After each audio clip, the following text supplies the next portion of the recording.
tous, alors aujourd'hui on se retrouve pour une nouvelle vidéo et aujourd'hui on se retrouve pour une découverte manga, la dernière sur Kina Earth, en tout cas pour l'instant parce que c'est le dernier manga que j'ai à vous présenter de Kina Earth et c'est bien évidemment le Kina Earth de lecture, c'est là. Donc on a Roxas et Sora. Donc bien évidemment celui-là il faut le faire après le Chain of Memories et après le 358 sur The Days. Il se situe juste après.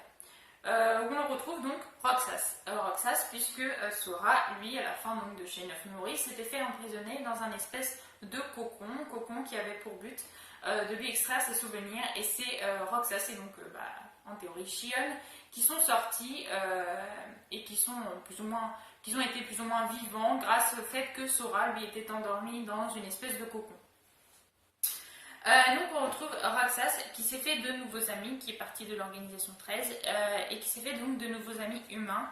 Donc il joue avec eux, patati patata, il se passe des tas de trucs et des trucs paranormaux qui se produisent. Il y a des simili, c'est la première fois qu'on voyait des simili d'ailleurs, qui se baladent dans le village pendant que Roxas est en train de s'amuser avec ses nouveaux amis.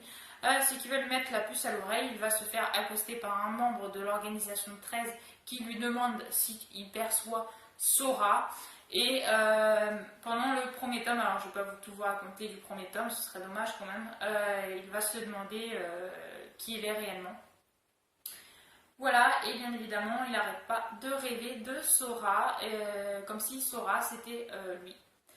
Donc voilà, c'est à peu près le seul petit truc que je peux vous dire du manga sans trop vous raconter la suite, puisque cette fois-ci le manga, le Kina Earth 2 est résumé en 10 volumes, donc si je voulais vous donner vraiment quelque chose pour vous donner envie de suivre, il faudrait que je vous raconte tout du premier et une bonne partie du deuxième tome, donc ce que je compte pas faire franchement, je veux pas vous gâcher la surprise, donc je vous ai raconté vite fait le déroulé du premier chapitre, un tout petit peu plus du premier chapitre du premier tome. Donc voilà, comme ça vous avez un petit peu de pourquoi Roxas rêve de Sora, patati patata. Enfin bref, en tout cas j'espère quand même vous donner envie de lire ces mangas-là, ou du moins de jouer aux jeux vidéo, qui est largement mieux. Parce que franchement, je vous le reconseille de tout mon cœur, tous les Kina Earth, je vous les reconseille vraiment de tout mon cœur. Bon après, si vous aimez pas le manga, franchement je comprends, parce qu'il n'est pas non plus très attrayant, mais le jeu vidéo il est juste magnifique. Enfin bref. Donc bien sûr je vais vous lire le petit résumé juste ici. La saga Kina Earth continue. Retrouvez les aventures de Roxas et de ses amis lors de vacances d'été mémorables. Alors qu'ils savourent un repos bien mérité et préparent le tournoi de Struggle, d'étranges phénomènes surviennent. Qui est ce garçon dont l'image hante les rêves de Roxas? Quelles sont les créatures qui semblent le poursuivre? Et que sont devenus Sora, Donald et Dingo? Directement situé après les événements de Kina Earth Chain of Memories, Kina Earth 2 ouvre une nouvelle page de l'univers créé par Tetsuya Nomura. Ils disent, après Kina Earth Chain of Memories, mais il faut largement, pour ma part en tout cas, il faut largement regarder, lire, plus ou moins pour vous, il faut plus lire.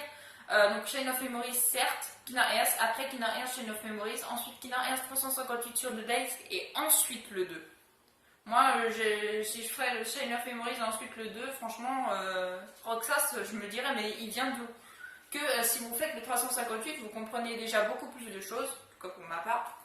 Enfin bref. Donc voilà. Alors, il y a 10 tomes en tout pour les Kina Earth 2, comme je vous l'ai dit. Donc moi, j'ai que les deux premiers. J'ai pas toute la collection pour l'instant. Je crois qu'ils ont été réédités, ces volumes-là, ils ont été réédités en gros volumes, là, où il doit y en avoir 5 du coup. Peu près, parce qu'en général il y a 2 tomes, quand ils font des rééditions il y a 2 tomes dans un seul, donc il doit y en avoir à peu près 5. Mais moi l'édition que j'ai, que je vous présente aujourd'hui, c'est l'édition qui comporte 10 mangas. Alors bien sûr, si vous enlevez, vous avez Roxas juste ici, et là vous avez Kairi et Yuffie, je crois qu'elle s'appelle. Et voilà, déjà vous savez qu'on revoit Kairi un peu plus grande avec les cheveux beaucoup plus longs. C'est un manga donc, qui vient également de Pika Edition, qui a été dessiné par Amano Shiro et qui a été écrit par Nomura Tetsuya. C'est un shonen d'aventure et de fantastique. Bien sûr, ils vont dans les mondes là aussi de Disney et ils rencontrent des personnages de Square Enix, aussi des personnages de Disney par la même occasion. C'est un manga qui a été fait donc au Japon en 2006. Chez nous, il est arrivé en 2014. Donc autant dire qu'on a beaucoup de retard avec le Japon, en tout cas pour la série Kingdom Hearts. D'ailleurs, j'ai appris que Kingdom Hearts 3 en manga était en train d'être fait par les Japonais, donc 2019, en espérant que là, on n'attende pas 10 ans pour les avoir chez nous en France. On verra.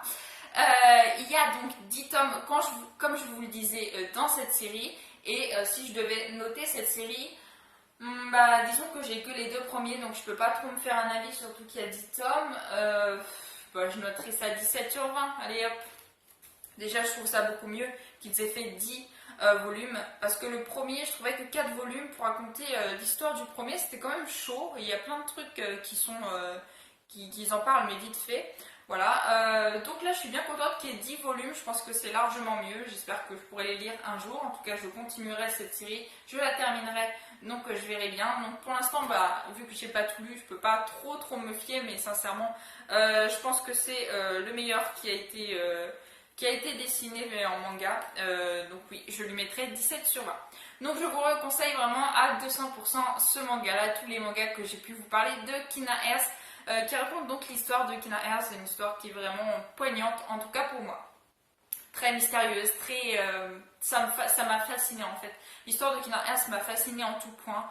Le fait que il puisse y avoir deux personnes séparées, mais que ce soit la même personne en vrai. J'adore. Enfin, franchement, voilà, c'est Kingdom Hearts, c'est quelque chose que j'aime tout particulièrement. Donc, forcément, il fallait que je vous en parle pendant ces quelques semaines que vous avez eues de Kingdom Hearts, donc le vendredi. À partir de la semaine prochaine, bien sûr, je vous invite à regarder aussi mes vidéos. Ce sera sûrement une review de cosplay. Allez hop, c'est cette partie-là. Donc, bien sûr, c'est les mêmes dessins que pour les autres mangas, découvertes mangas que j'ai fait sur Kingdom Hearts. Ça ne change pas, c'est toujours le même dessinateur. Donc, voilà. En tout cas, j'espère que cette vidéo vous aura plu. Si elle vous a plu, n'hésitez pas à liker, à commenter, à partager et à vous abonner. Ça me ferait vraiment très plaisir. En tout cas, je vous souhaite une excellente fin de journée. Portez-vous bien et moi, je vous dis à la prochaine. Ciao, ciao.